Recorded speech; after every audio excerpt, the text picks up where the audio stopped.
Milli Prokurorluq orqanlarının yaradılmasının 107-ci il dönümü, habelə 1 oktyabr Azərbaycan Respublikası Prokurorluq işçilərinin peşə bayramı günü münasibəti ilə sentyabrın 30-da Baş Prokurorluq, Hərbi Prokurorluq, Baş Prokuror yanında Korrupsiyaya qarşı mübarizənin baş idarəsi, Naxçıvan Muxtar Respublikasının Prokurorluğu, Bakı şəhər və paytaxtın tabe rayon prokurorlarının əməkdaşları, prokurorluğun veteranları, həmçinin Ekologiya və Təbii Sərvətlər Nazirliyinin rəhbəri, Nazirliyin əməkdaşları, Muxtar Respublikanın Ekologiya və Təbii Sərvətlər Nazirliyinin əməkdaşları, eləcə də könüllülərin iştirakı ilə növbəti ağacəkmə kampaniyası keçirilib.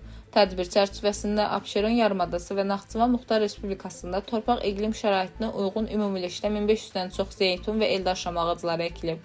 Kampaniyadan sonra Baş Prokuror Kamran Əliyev prokurorluğun veteranları ilə görüşərək onlarla səmimi söhbət edib. Dilbər Vüqar qızı, Bölgə TV.